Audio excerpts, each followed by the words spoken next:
Solitude. Bien que la solitude touche de manière négative énormément de gens aujourd'hui, cette dernière est parfois nécessaire afin de grandir. D'autres fois encore, on ne choisit pas d'être seul. La solitude nous tombe juste dessus. Ainsi, la meilleure chose à faire n'est pas d'éviter la solitude à tout prix, mais de tout simplement s'y préparer et d'apprendre à l'apprécier. Au moment où je te parle, les pays occidentaux sont frappés par une épidémie qui dépasse celle de 2019, l'épidémie de la solitude. Cette dernière touche principalement les jeunes personnes qui transitionnent vers l'âge adulte, mais qui se retrouvent perdus, sans but, sans vraie direction et qui ne savent pas vraiment comment se faire des amis. De ce fait, énormément de jeunes personnes se retrouvent sans vraie relation et se retrouvent à errer sans amis dans la solitude. Et je sais de quoi je parle étant donné que j'ai été assez seul pendant la grande partie de ma vie. Certes, je vivais avec ma famille, mais je n'avais pas vraiment de relation sociale avec d'autres individus en dehors de cette famille. Mais avec le temps, plutôt que de me plaindre constamment d'être seul, de me plaindre de ne pas avoir de relation, j'ai simplement appris à apprécier la solitude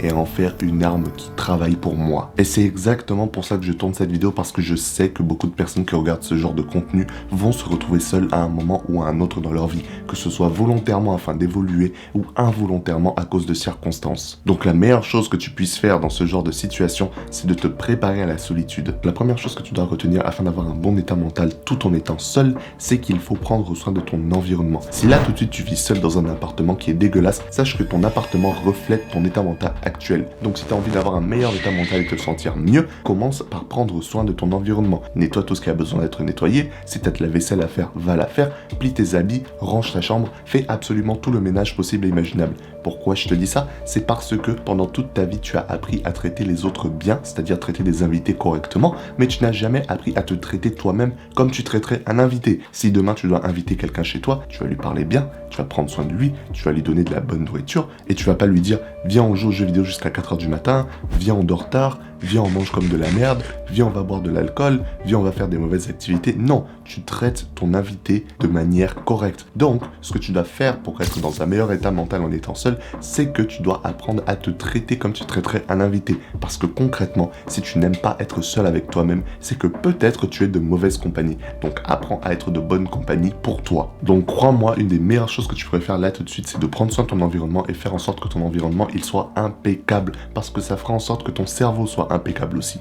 Pourquoi? Parce qu'en fait, faire le ménage a été montré comme ayant des effets positifs similaires à ceux de la méditation. Donc non seulement tu devrais bien prendre soin de ton environnement, mais tu devrais aussi bien prendre soin de toi-même au niveau alimentaire. Donc mange bien, dors bien, prends soin de toi en général et aie un bon état d'esprit. Et je te jure que ça rendra la solitude bien plus agréable. Et en parlant d'état d'esprit, le meilleur état d'esprit que tu pourras avoir dans cette situation, c'est de te dire que la solitude, c'est quelque chose de positif. Arrête de te dire que la solitude, c'est mal, que j'ai envie de parler avec des gens, que j'en ai marre d'être seul, que j'en ai marre de pas avoir d'amis, que c'est important d'avoir des amis. Non, dis-toi que pour une fois, maintenant que tu es seul, tu as enfin l'occasion de te regarder en face et de te demander qu'est-ce que tu as envie de faire. Parce que concrètement, aujourd'hui, on est tout le temps distrait par absolument tout. La télé, les jeux vidéo, les réseaux sociaux, les distractions du monde moderne en général, et personne ne prend le temps de respirer, de simplement se demander pendant 5 minutes qu'est-ce que j'ai envie de faire, quels sont mes objectifs, comment j'atteins mes objectifs. Personne ne le fait jamais. Personne ne regarde à l'intérieur de soi pour se comprendre véritablement.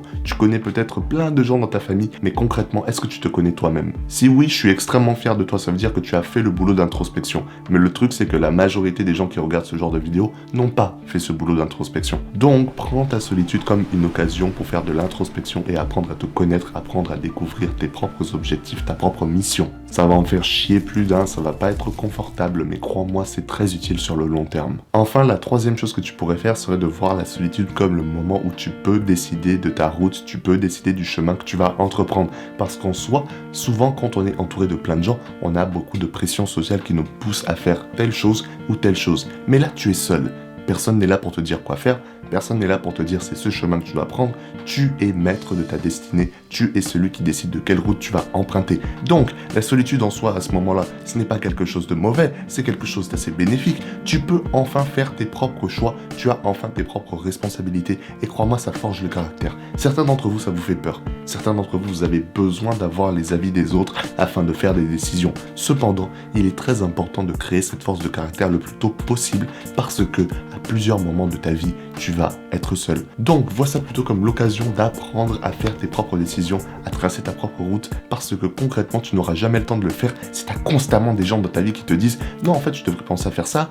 Non, en fait, tu devrais considérer ça. Non, tu devrais faire ça. » C'est juste embrouillant, t'as pas le temps de réfléchir, t'as pas le temps de prendre des décisions simplement pour toi-même. Pars du principe que le moment où tu es le plus seul, c'est le moment où tu peux te concentrer à fond sur tes objectifs. De ce fait, tu devrais arrêter de juste perdre du temps à juste jouer aux jeux vidéo, te bourrer la gueule, regarder la télé, passer des heures sur ton téléphone parce qu'il n'y a rien à faire. Frérot, tu as énormément de temps. Commence à prendre ce temps et l'investir dans les bonnes choses. Comme ça, tu commences à level up dans la vraie vie. C'est ce qui t'apportera littéralement le plus de bénéfices sur le long terme et le plus de bonheur sur le long terme. Donc, commence à investir ton temps intelligemment et surtout fais-le lorsque tu es le plus seul. Comme ça, il n'y aura pas de distraction extérieure venant d'autres individus qui vont te ralentir dans ta mission. Et crois-moi, quand tu le comprends comme ça, tu commences à te rendre compte que la solitude, c'est le meilleur moment pour bosser sur soi, c'est le meilleur moment pour avancer vers ses objectifs. C'est justement pour cette raison que les trucs comme le monk mode, ça marche si bien, parce que tu t'isoles de toutes les distractions pendant 6-8 mois et tu te concentres à fond sur tes objectifs, si bien que tu finis par les accomplir